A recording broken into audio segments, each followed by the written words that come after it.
பகவத்கீதையில் 5வது சாப்டரில் 2வது ஸ்லோகம்.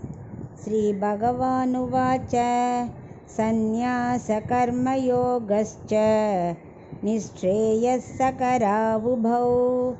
தயோஸ்து கர்ம சந்நியாசாத் கர்மயோகோ விசிஷ்யதே.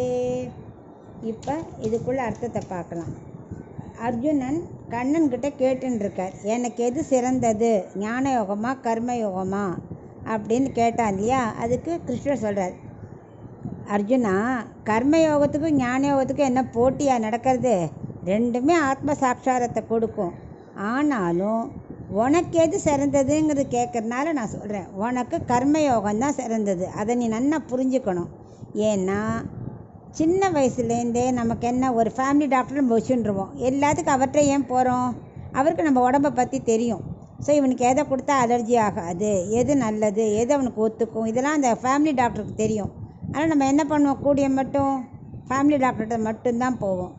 அதே மாதிரி நமக்கு அனாதி காலமாக என்ன நமக்கு பழக்கம்? கர்மயோகம்தான். அது சத்திரியனாக நீ பிறந்திருக்க. ஸோ யுத்தம் உனக்கு கர்மயோகம். அதை நீ நல்லா புரிஞ்சுக்கணும். இது ஒன்றும் போட்டி இல்லை. நமக்கு என்ன கர்மயோகங்கிறது என்ன சொல்கிறார் அவர்?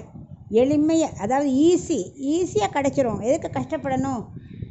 இப்போ பஸ்ஸுக்கு ஒரு இடத்துக்கு போகணும். ஒருத்தன் கேட்குறான், எந்த வழியாக போனால் ஈஸி சார் அப்படிங்கிறான். பஸ்ஸில் போகலாம், ட்ரெயினில் போகலாம் அப்படின்னு அவர் சொல்லி, இதுக்கு இப்படி போனால் சீக்கிரம் போயிடலாம், ட்ரெயின்னா இப்படி போனால் போகலாங்கிற. அப்போ ஒருத்தன் ஃப்ளைட்டில் போனால் சீக்கிரம் போயிடலாமே அப்படிங்கிறான் வச்சுக்கோ. ஃப்ளைட் கட்டுப்படியாக வேண்டாமா? எல்லாராலையும் ஃப்ளைட்டில் போக முடியுமா? அதெல்லாம் நமக்கு இல்லை சார் அவன் சொல்லுவான் இல்லையா. அதை மாதிரி நமக்கு எது உண்டோ அதுதான், நமக்கு எது ஈஸியாக வருதோ அதை நம்ம ஃபாலோ பண்ணணும். எல்லாம் சொல்கிறாங்கிறதுக்காக ஞானத்தில் உட்காந்துட்டாக்க மற்றவாளும் ஃபாலோ பண்ணணும் இல்லை. ஏன்னா நீ சத்திரியன். ஸோ நீ செய்கிறத பார்த்து மற்றவாளும் ஃபாலோ பண்ணக்கூடியதான் நீ எடுக்கணும். ஸோ உனக்கு தர்மம் என்னதுன்னா க்ஷத்ரிய தர்மந்தான். அதுக்கு யுத்தம் பண்ணுறது தான். ஏன்னா அது உனக்கு எளிமை. அவங்க முன்னாடி அவங்க பரம்பரையிலேருந்து எல்லாரும் முன்னோர்கள்லாம் அதை பண்ணியிருக்கா. அது உனக்கு ஈஸியாக வரும். அது மட்டும் இல்லை, சீக்கிரம் பலனை தரும். ரொம்ப ஞான யோகம் மாதிரி கஷ்டப்பட்டு பண்ணிகிட்டே இருக்க வேண்டாம். ஞான யோகத்தில் என்ன சொன்னார்? நழுவுதல் ஜாஸ்தினார். இதில் நழுவுதலே கிடையாது. பாதியில் விட்டுட்டா மறுபடியும் நீ முதலேருந்து ஸ்டார்ட் பண்ணணும். இது அப்படி இல்லை கர்மயோகம்.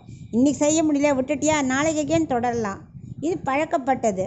அதை மாதிரி எல்லாமே நம்ம கர்மயோகம் ஈஸியாக இருக்கும்போது நீயே கஷ்டப்பட்டு ஞான யோகம் வேணுமா இது வேணுமான்னு கன்ஃபியூஸ் பண்ணிக்கிற. ரெண்டும் நன்மை தரக்கூடியதான், ரெண்டும் ஆத்ம சாட்சாரத்தை கொடுக்கக்கூடியதான். ரெண்டுலேயும் அதில் ஒன்றும் வித்தியாசம் இல்லை.